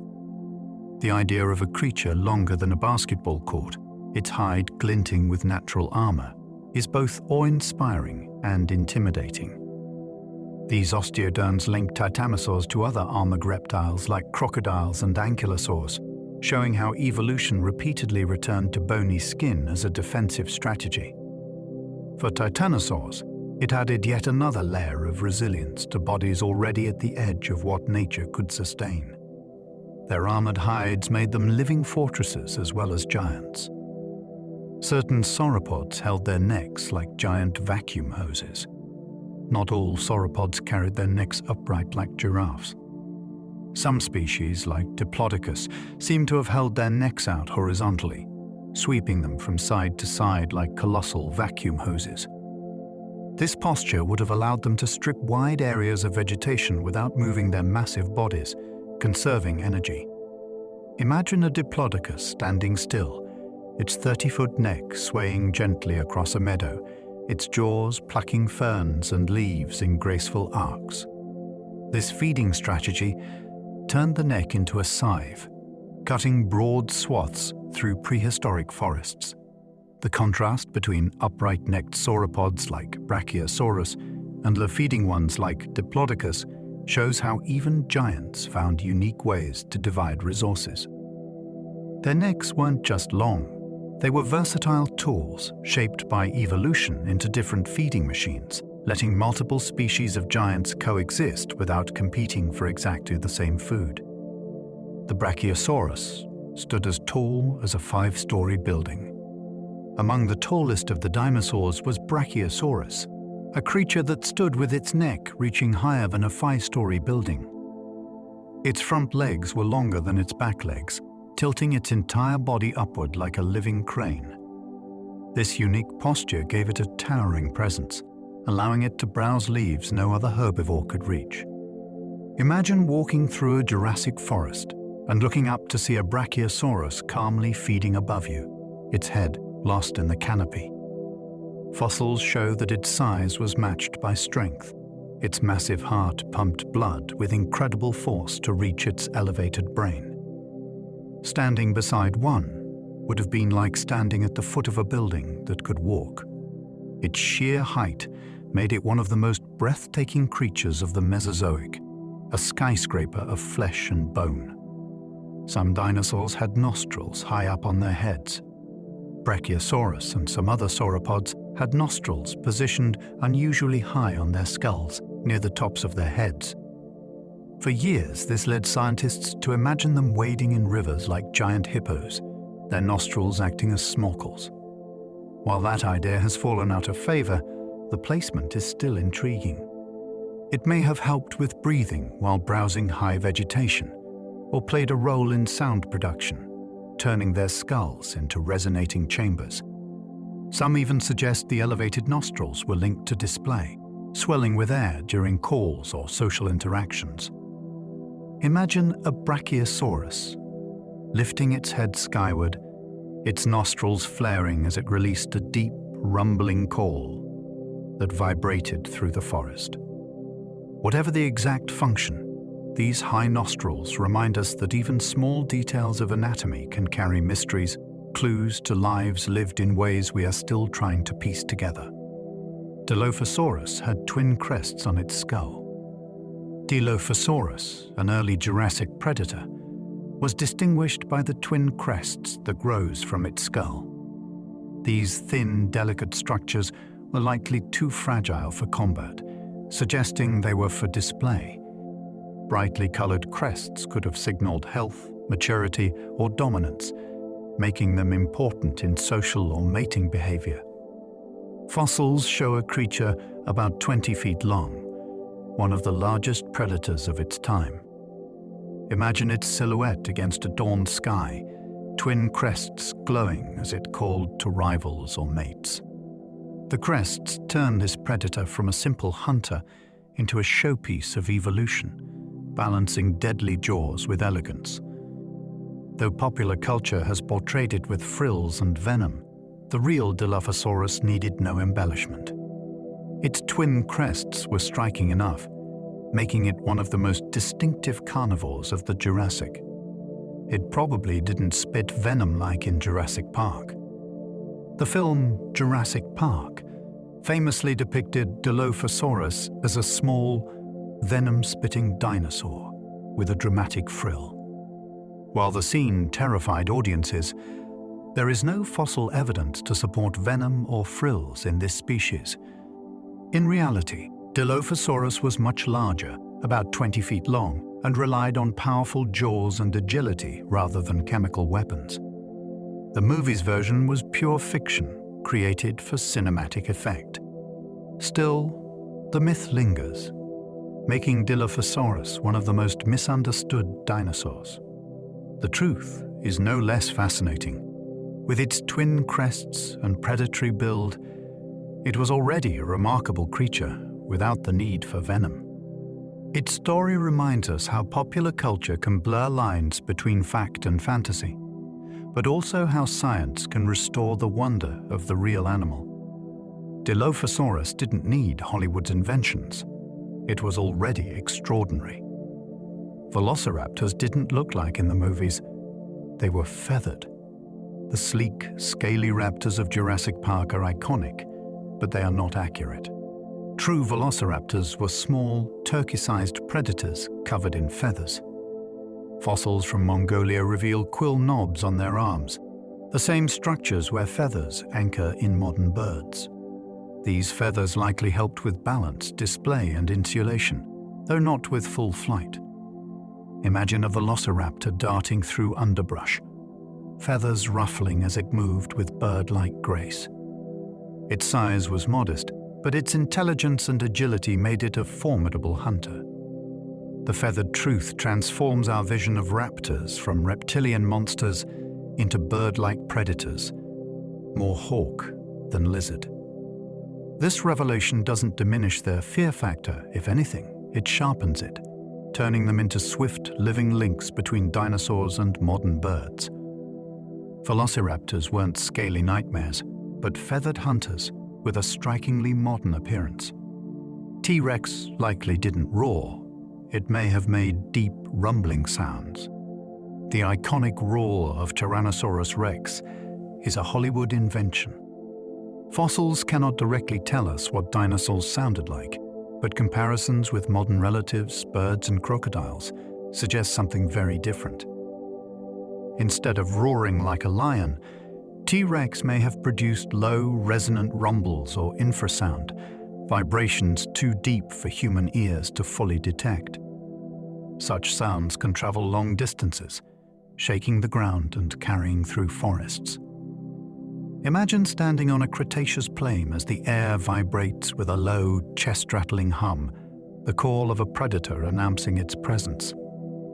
These sounds would have been chilling, not because they were loud, but because they were deep and inescapable, felt as much as heard.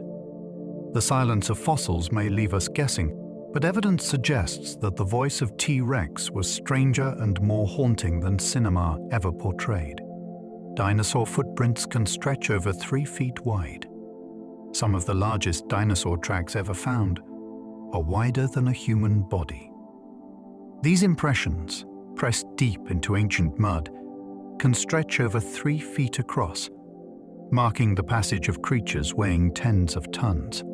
Standing in one today is like stepping into the shadow of a ghost. Tracks this large often belong to sauropods, their immense feet spreading weight across broad surfaces. Others show the clawed toes of giant theropods, each print a record of power and motion. These tracks bring dinosaurs to life in ways skeletons cannot. They show how heavy they were, how fast they walked, and even how their toes curled into the earth. To see one is to stand where a giant once stepped, bridging millions of years in a single footprint. Each colossal track is a reminder of the scale of the animals that once ruled Earth. Fossilized trackways reveal dinosaurs running, resting, and even sliding. Tracks don't just show where dinosaurs walked, they reveal behavior. Some fossilized pathways preserve running strides, with footprints spaced far apart, showing dinosaurs sprinting at surprising speeds. Others capture resting poses, where dinosaurs crouched low, leaving impressions of bellies, tails, and even hands in the ground. In some cases, tracks show sliding marks, perhaps from animals skidding down muddy slopes or playing in wet environments. These trackways are dynamic fossils, frozen movements that bring behavior into sharp focus. Imagine the muddy Cretaceous riverbank where a dinosaur slipped, its claws scraping the ground, leaving marks we can still see today. Such details transform fossils into living stories, telling us not just what dinosaurs looked like, but how they lived, moved, and even played. The ground itself became a canvas, preserving their actions across millions of years. Some show mother dinosaurs walking with babies. Among the most touching discoveries are trackways where large dinosaur footprints are accompanied by smaller ones, moving side by side. These patterns suggest that mothers, or perhaps entire family groups, walked with their young, guiding and protecting them. The smaller tracks often stay close to the larger ones, showing the dependence of hatchlings on their parents. Some trackways even suggest coordinated group movement, with adults forming protective clusters around juveniles. Imagine a Cretaceous plain, where a mother dinosaur leads her young across soft earth, each step pressed into the mud, later hardened into stone. Millions of years later, those tracks tell a story of care, of lives lived in close connection. These footprints remind us that the bonds between parent and child stretch back deep into prehistory, written not in words, but in stone paths carved by walking feet. There are over 1,000 known dinosaur species. The diversity of dinosaurs is staggering. To date, scientists have identified over 1,000 distinct species, and new ones are named almost every month. These range from tiny bird-like predators no bigger than a pigeon to the largest creatures ever to walk the land. Each species adapted to its own niche, filling forests, plains, deserts, and wetlands. Some were armored, some were feathered, some horned, and others sailed backed or crested. The sheer variety demonstrates how successful dinosaurs were, thriving on every continent for over 160 million years. And the list is far from complete. Countless species remain undiscovered, their fossils still buried in rock. Imagine all the forms we haven't yet seen, colors, shapes, and adaptations beyond anything we've dreamed. Dinosaurs weren't just giants, they were an endlessly diverse tapestry of life, woven across deep time. New species are discovered almost every month. The age of dinosaur discovery is far from over. With ongoing excavations and advances in technology, paleontologists continue to uncover new species at an incredible pace. On average, a dozen or more new dinosaurs are described each year, each one adding another thread to the tapestry of prehistory. These finds emerge from deserts, cliffs, and quarries around the world, from China's feathered raptors to South America's titanosaurs. Some discoveries rewrite what we thought we knew, revealing unexpected features like sails, crests, or strange feeding habits. Imagine the excitement of brushing dust from a fossil that represents a species no human has ever seen before. Each new name carved into scientific history brings the ancient world back into focus, reminding us that dinosaurs were even more diverse and wondrous than we imagined. The story of dinosaurs is still unfolding, millions of years after they roamed Earth. Some fossils are found by pure accident. Not every dinosaur discovery happens through careful excavation. Some of the most remarkable fossils have been stumbled upon entirely by accident. Farmers plowing fields, construction workers digging foundations, and hikers walking in remote areas have all uncovered bones that turned out to be millions of years old. In China, a man once found what he thought were dragon bones in a riverbed, later revealed to be the remains of a dinosaur. In Canada, miners unearthed a fully preserved nodosaur, its armor and skin still intact, hidden for over 100 million years. These chance encounters remind us that the Earth still holds countless secrets just beneath the surface, waiting to be revealed. Every hill, quarry, or dried-up river could hide a window into prehistory, a story of life long gone. Sometimes, science doesn't begin in the lab or field. It begins with someone simply looking down and noticing something extraordinary. The first dinosaur fossils were mistaken for giant humans. Before science had the word dinosaur, ancient peoples found enormous bones and tried to make sense of them.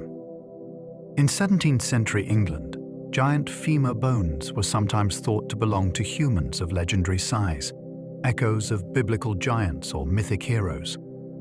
Without the framework of paleontology, people explained these discoveries with the stories they knew. Massive teeth were mistaken for those of elephants, and skull fragments were attributed to long-dead warriors. It wasn't until the 19th century that scientists like Richard Owen recognized that these bones represented an entirely different group of animals, far older than humanity itself. The realization that Earth had once been ruled by enormous reptiles reshaped science forever. But those early misinterpretations remain fascinating, proof of how humans have always looked to the past, trying to explain what lies beneath the ground. Before they were dinosaurs, they were giants in the imagination. Ancient cultures sometimes thought dinosaur bones were dragon remains. Throughout history, dragon myths have appeared in cultures all around the world, from Europe to China. Many scholars believe these stories were inspired, at least in part, by the discovery of dinosaur fossils. In China, where dragon lore is deeply rooted, large fossilized bones were often ground into powder for medicine and labeled as dragon bones. In Europe, massive femurs and vertebrae found in caves may have inspired tales of knights fighting monstrous beasts. Imagine stumbling upon a colossal skull with long, sharp teeth. Without the knowledge of paleontology, what else could it be but a dragon. These bones fueled legends for centuries, blending science and myth. In a way, dinosaurs never truly vanished. They lived on in stories, shaping the monsters of imagination long before science uncovered their true identity. Dragons, it seems, were real after all, only we call them dinosaurs today. Fossil hunters once fought wars over dinosaur bones. The 19th century saw one of the strangest rivalries in science, the Bone Wars. Two paleontologists, Othniel Charles Marsh and Edward Drinker Cope, became locked in a bitter feud over dinosaur discoveries. They raced to outdo each other, sending teams into the American West to dig up fossils at breakneck speed. Their rivalry was so intense that crews sometimes sabotaged one another's digs, destroying fossils rather than letting them fall into a rival's hands. Out of this chaos came over 100 new species, including Triceratops, Stegosaurus, and Allosaurus. But the cost was high. Mistakes, misidentified skeletons, and broken fossils littered the field. The Bone Wars remain a cautionary tale, showing both the passion and the peril of unchecked competition in science. Yet without it, paleontology might not have advanced as quickly. The dinosaurs themselves became unwilling pawns in a very human battle of pride. The Bone Wars of the 1800s named over 100 new dinosaurs. Despite the distraction and rivalry of the Bone Wars, the sheer output of discovery was staggering. Marsh and Cope's competition led to the naming of over 100 new dinosaur species in just a few decades. Many of the most famous dinosaurs we know today were first identified during this frenzy, including Diplodocus, Brontosaurus, and Stegosaurus. The fossil record of North America was opened up in spectacular fashion, filling museums with skeletons that astonished the public. Imagine being a visitor in the late 1800s, walking into a museum and seeing the towering bones of creatures no one had imagined before. For all its flaws, the Bone Wars sparked global fascination with dinosaurs and gave birth to modern paleontology as a serious science. It was a messy, dramatic chapter, but it laid the foundation for everything we know about dinosaurs today. Some Bone Wars dinosaurs later turned out to be fake. In their rush to outdo each other, Cope and Marsh often made hasty conclusions, sometimes naming species based on incomplete or misassembled fossils. Some dinosaurs they described turned out to be duplicates, representing the same animal with slight differences. Others were outright errors. One of the most famous mistakes was the first reconstruction of a sauropod with its head placed on the wrong end of its body. These blunders didn't erase the importance of their work, but they did show the risks of letting rivalry override careful science. Later, paleontologists had to untangle the errors, reclassifying species and correcting skeletal mounts in museums. Even so, these mistakes added to the drama of discovery, showing that science is rarely a straight path. Instead, it's a story of trial and error, where even errors bring us closer to the truth. Fossilized soft tissue has been found inside dinosaur bones. For decades, paleontologists assumed that only hard bones and teeth could survive millions of years. But in the early 2000s, scientists made a shocking discovery: fragments of soft tissue inside dinosaur bones. Incredibly, flexible structures resembling blood vessels and even proteins were preserved deep within the fossilized remains of species like Tyrannosaurus rex. These finds challenged our understanding of fossilization, suggesting that under the right conditions, delicate tissues could endure unimaginable spans of time. Imagine holding a fossilized bone in your hands, then realizing that inside, hidden for over 60 million years, are traces of the living animal itself. These discoveries opened tantalizing possibilities for studying dinosaurs at the molecular level, not to recreate them as in fiction, but to learn more about their biology, growth, and evolution. Fossils are not just stone sometimes. They still carry the whispers of flesh. Scientists have recovered dinosaur proteins millions of years old. Alongside soft tissue discoveries, researchers have identified proteins preserved inside dinosaur fossils, including collagen, the building block of connective tissue. These molecules are astonishingly ancient, stretching the limits of what we thought could survive deep time. Analyzing them provides clues about dinosaur physiology and their relationships to modern animals. For example, protein comparisons suggest close ties between dinosaurs and birds, supporting the evolutionary link revealed by bones and feathers. The survival of these molecules is almost miraculous, like finding a voice preserved in stone. It's not DNA. We are nowhere near cloning dinosaurs, but it is a molecular fingerprint, a trace of life carried across 60 million years. These discoveries prove that fossils are not just lifeless remnants. They are time capsules, sometimes still holding the microscopic building blocks of once living creatures. Some amber, preserved dinosaur feathers in perfect detail. In the warm forests of the Cretaceous, tree resin sometimes dripped onto dinosaurs, trapping bits of feathers before hardening into amber. Millions of years later, these golden stones reveal breathtaking detail. Fossils of amber from Myanmar preserve individual dinosaur feathers, delicate filaments that still shine with microscopic patterns.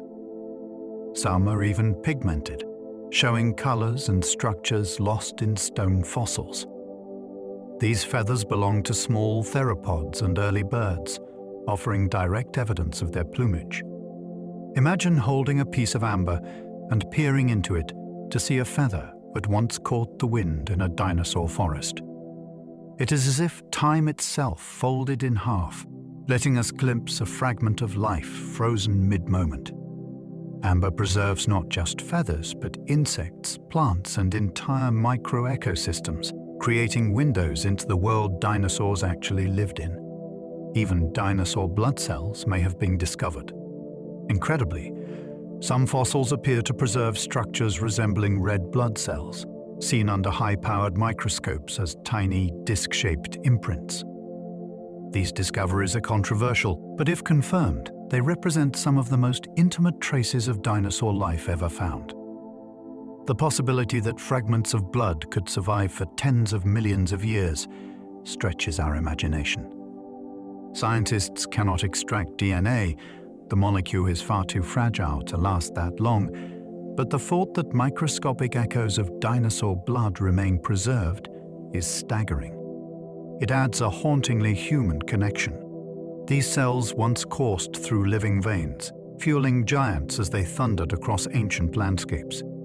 They're not the stuff of cloning fantasy. The discovery is enough to remind us that fossils are more than bones. They are memories etched into matter, down to the smallest scale of life itself. An asteroid strike 66 million years ago ended the dinosaurs' reign. The reign of the Nanavian dinosaurs ended in cataclysm. About 66 million years ago, a massive asteroid struck Earth, unleashing devastation on a global scale. In an instant, the age of dinosaurs, rulers of the planet for over 160 million years, was brought to an abrupt close. This single event reshaped the course of life, erasing giants and clearing the stage for mammals to rise. The asteroid impact remains one of the most dramatic turning points in Earth's history. Imagine a bright flash in the sky, followed by shockwaves, firestorms, and tsunamis. In days, the world was transformed. The age of dinosaurs didn't end gradually.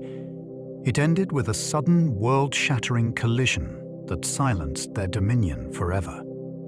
The asteroid hit near modern-day Mexico.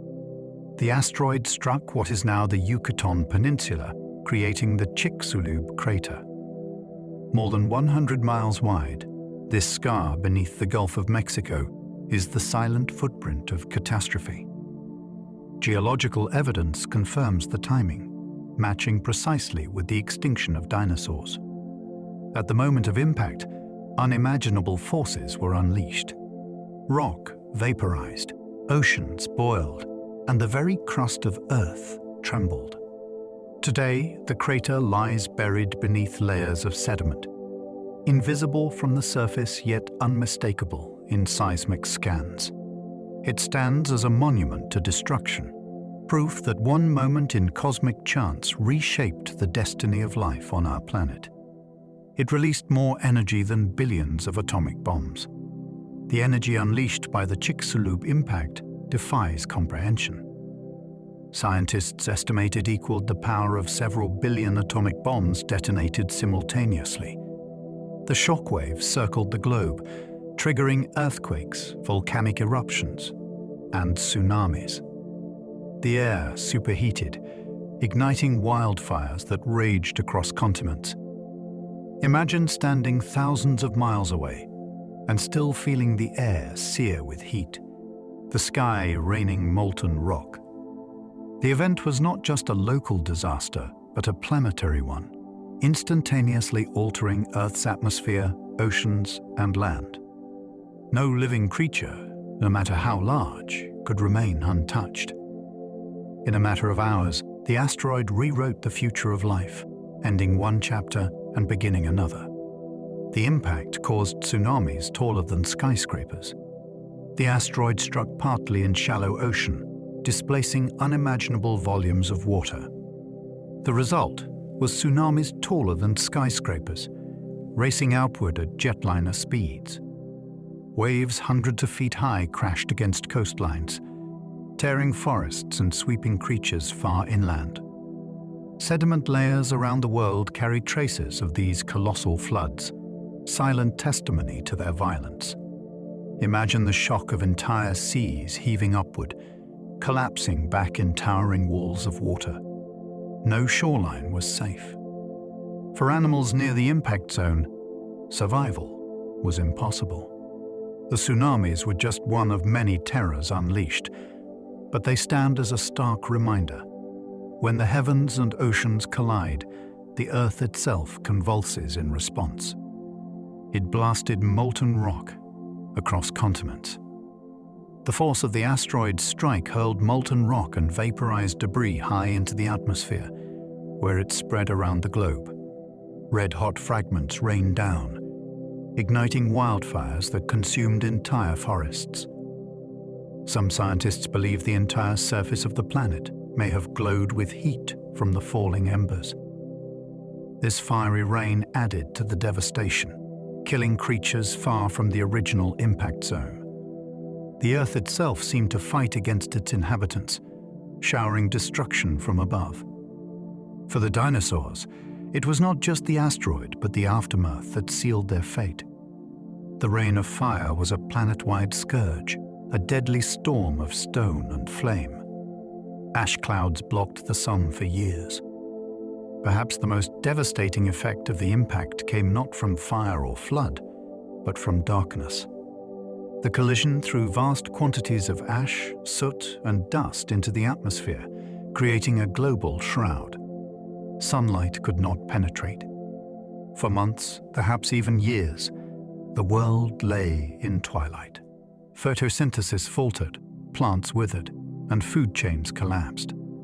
Temperatures plummeted, plunging Earth into a brief but lethal impact winter. Dinosaurs who had thrived in warm, bright environments suddenly faced cold, hunger, and silence. The long night of the asteroid was merciless, extinguishing the ecosystems that had flourished for millions of years. Plants withered, and food chains collapsed. Without sunlight, plants died. Forests turned to skeletons, fields to barren wastes. Herbivorous dinosaurs starved, and with their disappearance, predators soon followed. The delicate web of life unraveled rapidly. Fossil records show sharp declines in biodiversity, a sudden silence in once thriving ecosystems. Imagine standing in a Cretaceous forest 1 month, alive with birds, insects, and dinosaurs, and then returning home a year later to find it barren and empty. The asteroid didn't just kill with impact and fire, it killed with famine, cutting down life from its roots upward. It was the collapse of food itself that ensured the extinction of the dinosaurs. More than 75% of life on Earth went extinct. The asteroid's aftermath was so severe that over 75% of all species vanished. Dinosaurs were the most famous casualties, but marine reptiles, flying pterosaurs, and countless plants and invertebrates also disappeared. Entire ecosystems were erased. Only a fraction of life managed to endure, clinging to survival in burrows, oceans, or small ecological niches. This mass extinction reshaped the planet, clearing the stage for the rise of mammals and, much later, humans. It's sobering to realize how close life came to being entirely transformed. The asteroid didn't just end an age, it reset the balance of Earth itself. Birds are the only dinosaurs that survived. Not every dinosaur perished in the extinction. A small, feathered branch of theropods endured, the ancestors of modern birds. Their small size, flexible diets, and ability to fly may have given them the edge they needed to survive the catastrophe. From those survivors came every sparrow, pigeon, hawk, and penguin alive today. In this sense, dinosaurs never fully vanished. They still soar in our skies, perch on our rooftops, and sing in our trees. The extinction was not an ending, but a transformation. When you hear birdsong in the morning, you are listening to the living descendants of the age of dinosaurs, the last voices of a world that once thundered with giants. Every sparrow, eagle, and penguin is a living dinosaur. It's easy to forget, but every bird is a dinosaur.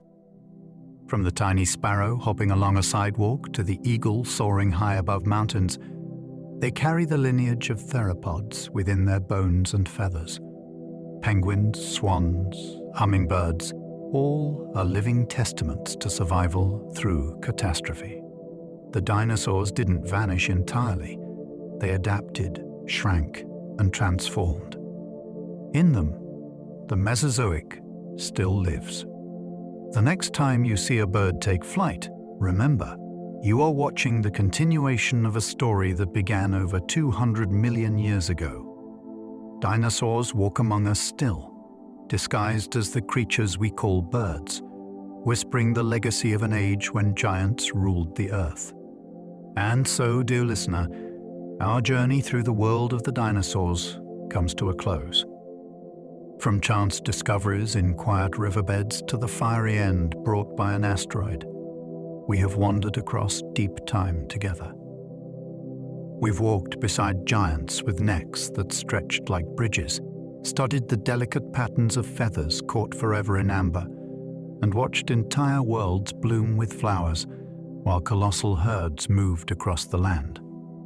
We've seen how even their footsteps, pressed into soft mud, could carry whispers across millions of years. Dinosaurs remind us that life is vast, strange, and endlessly surprising. They show us resilience and fragility, beauty and terror, silence and song. They lived for over 160 million years, far longer than humans have yet existed, and their legacy still beats in the wings of every bird that takes flight today. The sparrows in our gardens, the penguins sliding across Antarctic ice, the eagles gliding over mountain ridges, all are living reminders that the story of dinosaurs is not finished. As you lie here, letting your breathing slow, imagine the world not as it is now, but as it once was. Picture a lush Jurassic forest, humid and green, alive with birdsong that is at once ancient and familiar. Hear the rumble of footsteps in the distance, steady as the pulse of the earth itself. See the shimmer of color on feathered raptors, the towering silhouettes of sauropods moving like walking mountains, and the sudden glitter of dragonflies skimming through the air. All of it passing into stillness, into memory, into dreams. The dinosaurs lived, thrived, and transformed the planet, and then they were gone, leaving space for something new. In that way, they remind us that endings are not truly endings. They are transformations, the quiet turning of one page so that another may begin.